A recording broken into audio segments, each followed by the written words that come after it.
Hello everyone, welcome to DC teachers academy.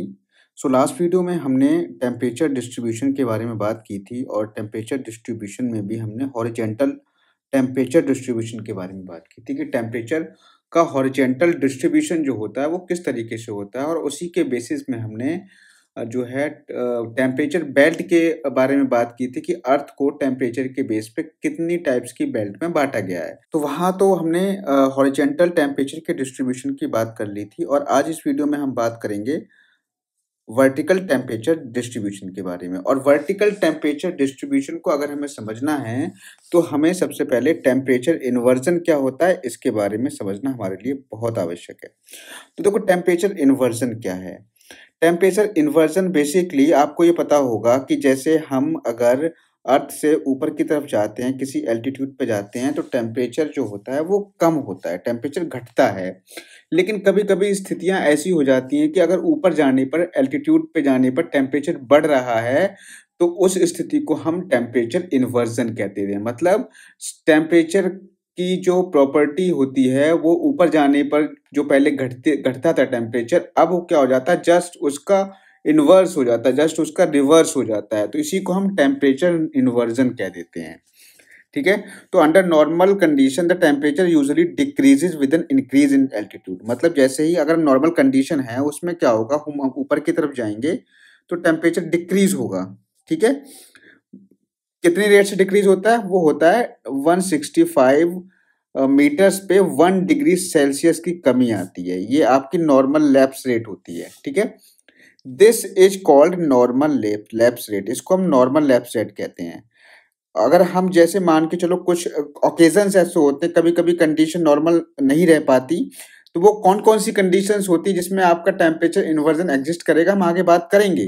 कहने का मतलब यह है, कभी कभी जो नॉर्मल कंडीशन जब नहीं रह पाती है तो होता क्या है, temperature starts increasing with height rather than decreasing.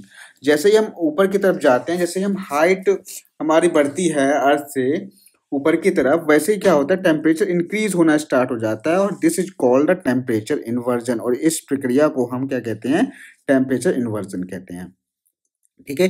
इतनी बात आपको क्लियर हो गई होगी, आपको समझ में आ गया होगा कि टेम्परेचर इन्वर्जन का मतलब क्या है। तो the average rate of temperature change is about 6.5 degree Celsius पर 1000 मीटर।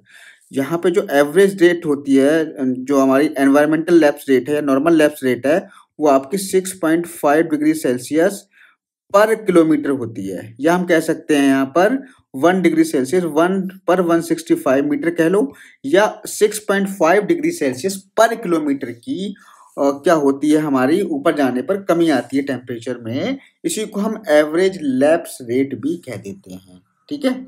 ये आपकी बात यहाँ पर समझ में आ गई होगी।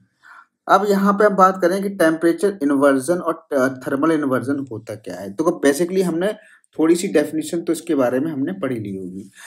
Sometimes, due to the local condition, the temperature instead of decreasing increases with height. This phenomena is called temperature inversion, या इसको हम thermal inversion भी कह देते हैं, या हम इसको negative lapse rate भी कह देते हैं। बिकॉज नॉर्मल लैप्स रेट के नॉर्मल लैप्स रेट क्या होती है, एक पॉजिटिव लैप्स रेट होती है, और ये जो होता है नॉर्मल लैप्स रेट के अपोजिट होता है, इसीलिए इसको हम टेम्परेचर इन्वर्जन या थर्मल इन्वर्जन या निगेटिव लैप्स रेट भी कहते हैं। ठीक है। आगे हम बात करें तो effect of thermal temperature inversion का इफेक्ट क्या क्या होते हैं। तो the inversion of temperature and its duration affect adversely the society and economy of the region. अभी क्या करता है, कहीं ना कहीं हमारी सोसाइटी पर, हमारी एनवायरनमेंट पर, या हमारी जब एनवायरनमेंट पर जब इफेक्ट करेगा तो वहाँ की इकोनॉमी पर भी इफेक्ट करेगा। तो इनडायरेक्टली इसके बहुत सारे जो है इफेक्ट्स होते हैं, बहुत सारे कॉन्सिक्वेंसेज होते हैं। तो पहला जो है वो है आपका द अकरेंस ऑफ फॉग। तो यहाँ पे क्या होता है, अकरेंस ऑफ फॉग किसके कारण होता है, वो due to the temperature inversion के कारण होता है। There develop cloud in contact with the ground with visibility usually restricted less than 1 kilometre. तो ये क्या करता है, यहाँ इसी टेम्परेचर इन्वर्जन की वजह से जो अर्थ के कांटेक्ट में जो भी क्या नाम है, वायु होती है, या जो भी एयर होती है, वो क्या करती है, अर्थ के कांटेक्ट में आकर के ठंडी हो जाती है, तो वो फॉग बना देती है। और फॉग की जो विजिबिलिटी होती है वो लेस देन 1 किलोमीटर होती है। ठीक है। रोड एक्सीडेंट भी इसी के कारण होते हैं, क्योंकि जब फॉग बनेगा तो ऑब्वियस सी बात है, जैसे सर्दियों में जो सर्दियों की जो नाइट होती है वहाँ पे आपको टेम्परेचर इन्वर्जन ज़्यादा मिलेगा, क्योंकि नीचे टेम्परेचर ठंडा होता है, ऊपर जाने पर टेम्परेचर कम जो है आपका बढ़ता जाता है, सॉरी नीचे कम होता है ऊपर जाने पर बढ़ता है, इसलिए टेम्परेचर इन्वर्जन आपको सर्दियों की नाइट में, जैसे अभी जो नाइट चल रही है ना, तो आप देखते हो कोहरा जम जाता है नाइट में, तो उसको हम कहते हैं, ये जो होता है वो टेम्परेचर इन्वर्जन की वजह से होता है, ठीक है। तो इसी के कारण आपको रोड एक्सीडेंट भी देखने को मिलते हैं, डैमेज ऑफ क्रॉप्स का भी डैमेज होता है इसके कारण, वेजिटेशन पे भी इफेक्ट पड़ता है। तो यहाँ पे क्लाउड्स भी बनते हैं, क्लाउड्स जब बनते हैं तो आपको पता है कि सनलाइट हमारे अर्थ पे नहीं पहुँच पाती, जब सनलाइट नहीं पहुँच पाती है तो इससे क्या होता है, काफ़ी ज़्यादा नुकसान होता है। फिर डाययूरनल वेरिएशंस भी होते हैं, कि जैसे आप देखते हो कि रात में बहुत ज़्यादा ठंड हो जाती है, दिन में थोड़ा गर्म होता है, तो इसे हम कहते हैं डाययूरनल वेरिएशंस, मतलब एक दिन में एक स्पेसिफिक टाइम में टेम्परेचर का कितना वेरिएशन होता है उसको हम डाययूरनल वेरिएशंस ऑफ टेम्परेचर कह देते हैं, ठीक है। आगे हम देखें ideal condition for temperature inversion. Temperature inversion के लिए आइडियल कंडीशन कौन कौन सी होती है? तो सबसे पहले जो कंडीशन है वो है long nights, so that the outgoing radiation is greater than the incoming radiation. तो होता क्या है, जो लंबी रातें होती है, और लंबी रातें आपको पता है कि कब होती हैं, लंबी रातें आपको सर्दियों में मिलेंगी। तो ये जो है कंडीशन है किसके लिए, ये कंडीशन है टेम्परेचर इन्वर्जन के लिए। दूसरी कंडीशन क्या, क्लियर स्काइज। अगर क्लियर स्काइज है which allow unobstructed escape of radiations, तो ये क्या करेगा, ये आपके जो है रेडिएशंस को रोकेगा नहीं, ठीक है। क्लियर स्काइज में क्या होगा, रेडिएशंस को रोकेगा नहीं, तो होगा क्या, नीचे से जो अर्थ के रेडिएशन होंगे, जो अर्थ का एल्बिडो होगा वो मैक्सिमम अमाउंट में कहाँ पहुंचेगा, ऊपर स्पेस में पहुंचेगा। तो जब ऊपर स्पेस में पहुंचेगा तो वहां ऊपर वाला जो है, ऊपर की लेयर में टेम्परेचर जो हो जाएगा वो ज़्यादा हो जाएगा। तो तभी क्या हो जाएगा, जब टेम्परेचर ऊपर बढ़ने पे बढ़ेगा तो तभी उसको हम टेम्परेचर इन्वर्जन कह देंगे। तो क्लियर स्काइज आपकी सेकंड कंडीशन है। फिर है काम एंड स्टेबल एयर। काम एंड स्टेबल एयर, तो देखो यहाँ पे क्या होगा, जब काम एंड स्टेबल एयर होगी तो वहाँ पे कोई भी वर्टिकल मिक्सिंग नहीं होगी लोअर लेवल्स पे, ठीक है। तो कहने का मतलब यह है, जब काम एंड स्टेबल एयर है तो ऊपर का टेम्परेचर ज़्यादा रहेगा, नीचे का टेम्परेचर कम रहेगा। अगला हम बात कर लें कि टाइप्स ऑफ टेम्परेचर इन्वर्जन क्या है। अब देखो टाइप्स ऑफ टेम्परेचर इन्वर्जन कई तरीके के होते हैं, जैसे आपका फ्रंटल इन्वर्जन है, टेम्परेचर इन्वर्जन इन इंटरमाउंटेन वैली है, ग्राउंड इन्वर्जन है, सब्सिडेंस इन्वर्जन है, मरीन इन्वर्जन है। तो ये कई तरीके के इन्वर्जन आपको देखने को मिलेंगे। तो पहले हम बात कर लेंगे कि फ्रंटल इन्वर्जन क्या होता है। तो it is caused by the horizontal and vertical movement air. जो फ्रंटल इन्वर्जन होता है वो जो एयर के हॉरिजेंटल और वर्टिकल मूवमेंट के कारण होता है। The temperate cyclones are formed by the convergence of warm westerlies and cold polar air, and thus the warm air overlies the cold air. तो देखो, जब हम फ्रंट्स पढ़ेंगे तो फ्रंट्स जो क्या होते हैं, फ्रंट्स आपके कन्वर्जेंस से बनते हैं। जब आपकी ठंडी वायु और गर्म एयर जो है जब आपस में टकराती है तो जो हॉट एयर होती है ऊपर की तरफ उठ जाती है और जो कोल्ड एयर होती है वो नीचे की तरफ आ जाती है। तो जहाँ यहाँ पे क्या होता है, कोल्ड एयर और हॉट एयर के वार्म एयर के बीच में क्या होता है, एक लेयर बन जाती है जिसको हम फ्रंट्स कहते हैं। तो ये हम फ्रंट्स वाले चैप्टर में पढ़ेंगे, ठीक है। फिलहाल आपको इतना समझना है कि ये जो इन्वर्जन होता है, it is due to the convergence of westerlies, warm westerlies and cold polar air के कारण होता है, ठीक है। और this type of inversion is unstable and is destroyed as the weather change. और इस टाइप का जो इन्वर्जन होता है वो आपका अनस्टेबल होता है, ठीक है। और जैसे ही वेदर चेंज होती है तुरंत वो जो है डिस्ट्रॉय हो जाता है। तो यहाँ पे आप देख सकते हो, ये आपकी वार्म एयर है और ये आपकी कोल्ड एयर है। तो ये जब आती हैं तो ये आपस में जब टकराती है तो वार्म एयर ऊपर उठ जाती है, ठीक है। जब वार्म एयर ऊपर उठ जाएगी और कोल्ड एयर यहाँ पे नीचे आ जाएगी, तो आप देख रहे हो कि यहाँ पे आपको ठंडा मिलेगा, ऊपर की तरफ जाओगे तो आपको गर्म टेम्परेचर मिलेगा, मतलब नीचे से ऊपर की तरफ जाने पर आपको टेम्परेचर बढ़ता हुआ दिखेगा। तो इसी को तो हम टेम्परेचर इन्वर्जन कहते हैं, ठीक है। तो ये हो गया हमारा फ्रंटल इन्वर्जन। अगला है टेम्परेचर इन्वर्जन इन इंटरमाउंटेन वैली। देखो, इंटरमाउंटेन वैली में टेम्परेचर इन्वर्जन कैसे मिलेगा। इंटरमाउंटेन वैली का मतलब होता है ऐसी वैली जो जो चारों तरफ से माउंटेन से घिरी हुई हो। तो टेम्परेचर इन्वर्जन यहाँ पे कैसे होता है, तो यहाँ से समझेंगे हम। तो यहाँ पे आप देखो, ये हमारी इंटरमाउंटेन वैली है और इंटरमाउंटेन वैली में जो हमारा सन है, इससे जो आपकी सोलर लाइट आती है, तो दिन के समय में क्या होता है, यहाँ पे दिन के समय में तो आपको पता है कि सन से हीट निकलती है, तो हीट निकलेगी तो क्या होगा, इसके ऊपर का टेम्परेचर जो होगा वो ज़्यादा होगा और नीचे का टेम्परेचर क्या हो जाएगा, कम हो जाएगा। ठीक है। तो यहाँ पर ऊपर का टेम्परेचर ज़्यादा होगा, नीचे कम हो जाएगा, तो यहाँ पे कोल्ड एयर आ जाएगी। या जब कोल्ड एयर आ जाएगी तो यहाँ पर टेम्परेचर कम हो जाएगा, ऊपर टेम्परेचर ज़्यादा हो जाएगा। तो मैंने कहा है ना कि ऊपर जाने पर अगर टेम्परेचर बढ़ रहा है तो उसको हम कह देंगे टेम्परेचर इन्वर्जन। सिंपल सी बात है। ठीक है। और यहाँ पे आप देखोगे नाइट के टाइम पे जस्ट रिवर्स हो जाता है। नाइट के टाइम पे जो कोल्ड एयर होती है, वैली जो होती है वो आपकी ठंडी हो जाती है और ऊपर वाला जो हिस्सा होता है वो आपका गर्म हो जाता है। तो इसी तरीके से ये जो यहाँ पे जो टेम्परेचर इन्वर्जन मिलेगा वो हमें दिन के समय मिलता है माउंटेन वैली में। आगे हम बढ़ें।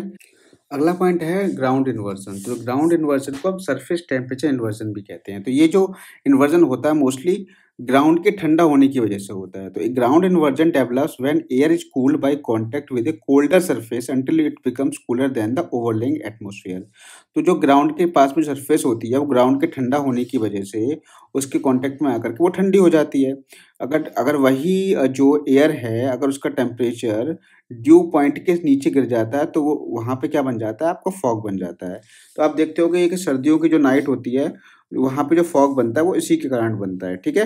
तो वहाँ पर भी आपको टेम्परेचर इन्वर्जन मिलेगा। टेम्परेचर इन्वर्जन के लिए ग्राउंड इन्वर्जन के लिए क्या होना चाहिए, लॉन्ग विंटर नाइट्स होनी चाहिए, क्लाउडलेट काम स्काइज होनी चाहिए। अगर क्लाउड बना हुआ है तो आपको यहाँ पे जो है टेम्परेचर इन्वर्जन नहीं मिलेगा। ठीक है। क्योंकि यहाँ पे जो होगा जो आपका जो सन से हीट आएगी वो हमारे पास इतनी नहीं आ पाएगी। तो कहने का मतलब ये है टेम्परेचर इन्वर्जन यहाँ पे आपको नहीं मिलेगा।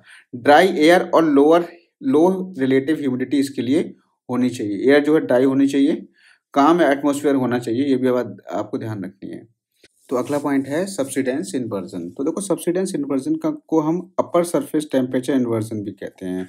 तो देखो इसको समझने के लिए ना हम एक डायग्राम लेते हैं। तो यहाँ पे इस डायग्राम से समझेंगे हम।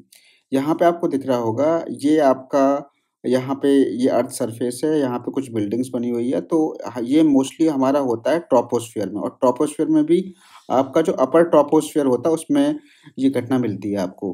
तो देखो यहाँ पे क्या होगा, ये वाला एरिया तो बिल्कुल यहाँ पे ठंडा होगा, यहाँ पे टेम्परेचर आपका ज़्यादा होगा और ऊपर से जो एयर होगी यहाँ पे पूरी एयर की जो लेयर होगी वो नीचे की तरफ क्या करेगी, सब्सिडाइज करेगी, सबसाइड करेगी, नीचे की तरफ आएगी। जब नीचे की तरफ आएगी तो होगा क्या, ये एडियाबेटिकली कंप्रेस होगी। ठीक है। एडियाबेटिकली जब कंप्रेस होगी तो इसके जो मॉलिक्यूल्स आएंगे बहुत पास-पास आएंगे। जब मॉलिक्यूल्स पास-पास आएंगे तो उनमें जो मोशन होगी वो ज़्यादा हो जाएगी। जब मोशन हो ज़्यादा हो जाएगी तो वहाँ का टेम्परेचर जो होगा वो आपका बढ़ जाएगा। ठीक है। टेम्परेचर यहाँ का बढ़ जाता है। तो यहाँ पर नीचे जो की लेयर है यहाँ पर टेम्परेचर कम होता है, यहाँ पर टेम्परेचर ज़्यादा होता है।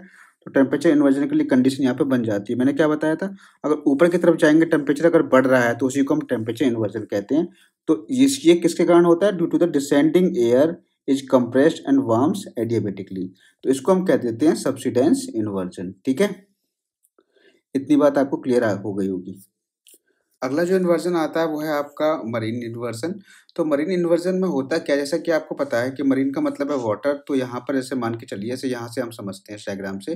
तो इस डायग्राम में देखिए ओशियन है, तो ओशियन को ऊपर से कि जो ओशियन का टेम्परेचर जो होगा वो ज़्यादा होगा, ऑब्वियस सॉरी कम होगा। ओशियन का टेम्परेचर क्या होगा, कम होगा। जब ओशियन का टेम्परेचर कम होगा तो यहाँ पे यहाँ से जो एयर इसके ऊपर से पास होगी तो वो एयर कैसी होगी, ठंडी होगी। और जब वो एयर कहाँ पहुँचेगी, लैंड पे पहुँचेगी। तो लैंड पर जो वार्म एयर होगी वो हल्की होने की वजह से ऊपर उठ जाएगी और ये ठंडी एयर डेंस होने की वजह से नीचे आ जाएगी। तो नीचे जो रहेगी ठंडी एयर रहेगी, ऊपर जो रहेगी गर्म एयर रहेगी। तो यही बात फिर वही बात हो गई, नीचे जो टेम्परेचर हो गया वो कम हो गया, ऊपर टेम्परेचर ज़्यादा हो गया। अगर नीचे से ऊपर जाने पर टेम्परेचर बढ़ रहा है तो उसी को हम टेम्परेचर इन्वर्जन कह देते हैं। तो इस तरीके से भी आपका टेम्परेचर इन्वर्जन यहाँ पर हो जाता है ड्यू टू द मरीन। तो इसी को हम कह देते हैं मरीन इन्वर्जन। क्योंकि ये जो है ओशन हमारा ठंडा होता है, जब ओशन से जो हमारी वेस्टर्लीज होती हैं वो ओशियन के ऊपर से जब निकलती हैं तो ठंडी होकर के जब लैंड पर पहुंचती है तो नीचे की तरफ वो क्या करेंगे, सबसाइड कर जाएंगी। क्यों, क्योंकि वो ठंडी चीज़ जो होती है उसकी डेंसिटी ज़्यादा होती है गर्म चीज़ से। ठीक है।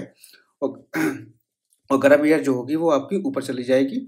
तो ऊपर का टेम्परेचर जो होगा वो बढ़ जाएगा और नीचे का टेम्परेचर कम हो जाएगा। तो ये इसे ही हम कह देंगे टेम्परेचर इन्वर्जन। और इसको ये जो है ओशियन के कारण हो रहा है तो इसको हम कह देते हैं मरीन टेम्परेचर इन्वर्जन। ठीक है। अब हम देख लेते हैं इकोनॉमिक इम्प्लीकेशन क्या हो सकते हैं टेम्परेचर इन्वर्जन के। तो होता क्या है, देखो मैंने इकोनॉमिक इम्प्लीकेशन मैंने आपको बताए भी थे ऊपर। जैसे आपका ये फॉग क्रिएट करता है, तो जब फॉग क्रिएट करेगा तो कई सारे एक्सीडेंट भी हो जाते हैं, और इसके अलावा जो वेजिटेबल्स होती हैं, जो क्रॉप्स होती हैं, वो भी इसकी वजह से बेकार हो जाती हैं। तो ये हमारे क्या हो सकते हैं, इकोनॉमिक इम्पैक्ट हो सकते हैं, ठीक है। तो ये एक बार आप यहाँ पर इसको ये जो यहाँ पर लिखा हुआ है, इसको आप पूरा पढ़ लोगे वीडियो को पॉज़ करके, कि जो-जो आपको इसमें इम्पोर्टेंट लगे वो आप नोट कर लोगे, ठीक है। मैंने बेसिकली आपको एक आइडिया दे दिया है कि क्या-क्या इकोनॉमिक इम्पैक्ट आपके टेम्परेचर इन्वर्जन के हो सकते हैं। तो आज के वीडियो में सिर्फ इतना ही रखेंगे। मिलेंगे नेक्स्ट वीडियो में heat budget of the earth के साथ। बहुत ही मोस्ट इम्पोर्टेंट टॉपिक है। तो अगले वीडियो में हम हीट बजट को डिस्कस करेंगे अर्थ के।